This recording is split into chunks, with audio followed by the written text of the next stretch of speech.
Okay, so my son's going to be making a table out of 2x4s. It's one of his first woodworking projects that he's kind of doing solo. And these are the two pieces that I jointed the other day on my G0609 jointer over there in the background. I just installed the Shelix cutter head on that machine and it seems to be working great. So at this point we are going to install the Shelix cutter head on the Dewalt DW735. I want to see the before and after results. So I've got this piece that's already been jointed on two sides. I'm going to run it through the thickness planer and we'll see what that looks like. This isn't a terribly long piece, so, you know, oh well.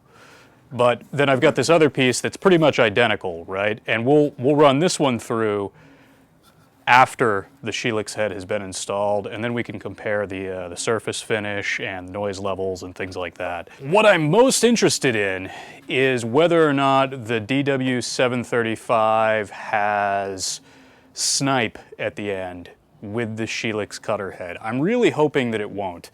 I've seen mixed reviews on Amazon about that. My DW735 with the stock knives does not have snipe. If I screw something up, it'll snipe, but for the most part, I can run things through and I never see any snipe at all. You know, I'm really curious to see if that continues with the Shelix cutter head, because I really don't want to have to pay $70 for shitty steel knives all the time. That would really stink. So the Shelix carbide cutter head is definitely ideal. I'm a little worried that it's not going to be quite what I want. So anyway, let's get started. All right, so I'm going to send this piece through with the stock steel knives. Now, I wish I had a wider board to send through here, but I do not at this time. Maybe I'll do a follow-up video about wider boards. But for now, I think a 2x4 will be all right. So the first thing I'm going to do when I turn it on is I'm going to flip it over to dimensioning. It's on finishing right now.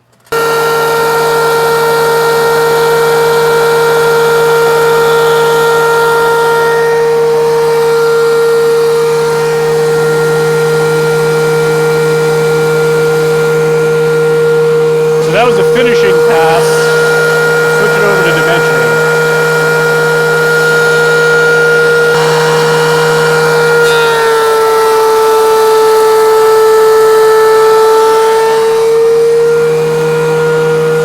There you go.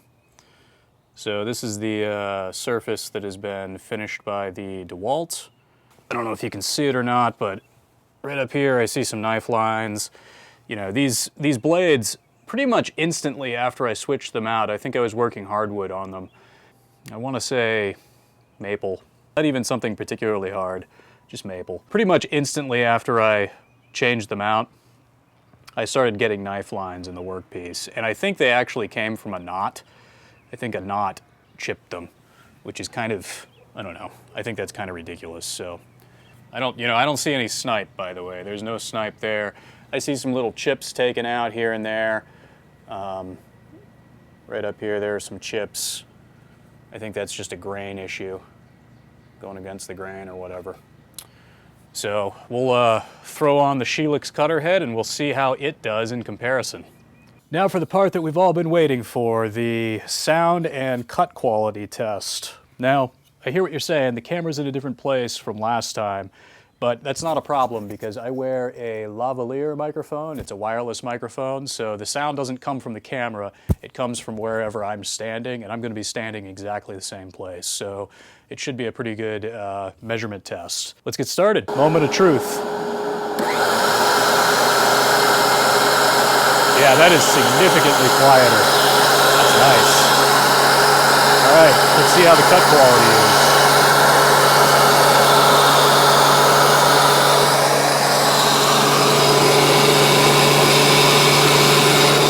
That was on 0. It doesn't look like it touched anything, so I'm going to lower it a little bit.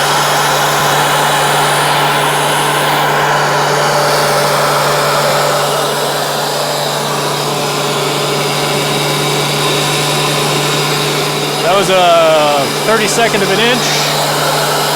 Barely touched it. We'll do a 32nd again. I hear it cutting this time. Super quiet.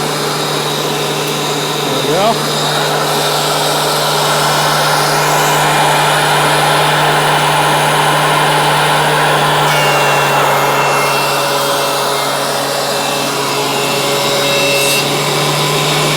I don't see any snipe so far.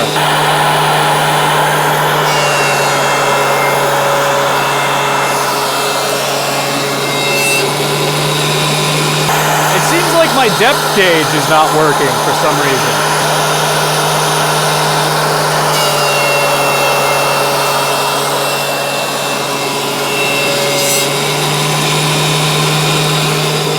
There we go, that pretty much took the surface off. So I've heard people mention that the Bird Shelix cutter head is a little bit smaller in diameter than the stock cutter head. And I think that must be the case because, let's see, this is the last piece that I sent through. You can see here, the gauge pops up. I left this in exactly the same position that it was in when I did that last cut. You can see the gauge pops up to 1/32 of an inch here. So it seems like it is 1/32 of an inch small, well, 1/32 of an inch divided by 2, or times 2, smaller in diameter. So I guess it's a 1/16 smaller in diameter. And so what that does is 1/32 of an inch is now your 0.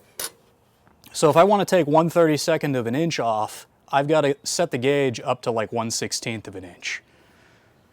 So, I mean, really not that big of a deal. You know, if you forget the first time you feed it through, all that happens is it doesn't take a cut. No big deal. I don't think that bothers me at all. So, just a little quirk. All right, so I'm going to do the same thing that I did last time and, you know, show the board. I don't know if you can see that or not, but I do see a tiny bit of snipe. Like right here, there's a little divot right there. But man, it's really minuscule, and that's the dimensioning cut. I wonder if the finishing cut would take care of that. There's this one, this end. There's a little down here too. I do see a little bit of snipe there too. It's kind of minuscule though.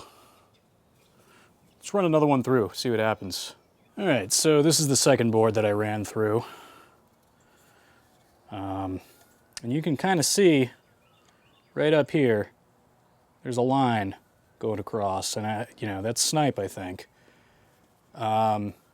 It's really minimal though. I'm not sure I even really care that much. You know, I gotta try this with a finishing cut and see if it does the snipe with the finishing cut. I see it on this end too, right there. Let's try a finishing cut. You know, I can still see the line right there. But you know what? It's so minimal, I think maybe one pass with a hand plane would get rid of that. And I guess I can use a sacrificial board on the end if I really, you know. Honestly, I don't make projects that are incredibly, like usually my stuff's going to be painted or something afterwards.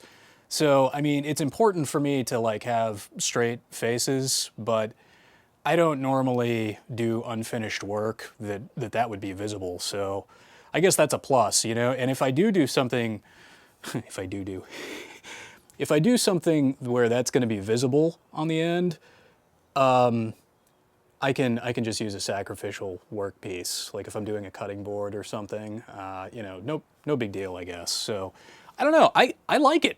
I like the quality. It's very quiet. I think I can do end grain cutting boards now. That's kind of the point. And yeah, it's nice. I like it. I think this is going to be just fine. So this is Jesse with Create This. I hope you found this interesting or useful. If you did, go ahead and hit the like button down below the video. Until next time, thanks for watching and please subscribe.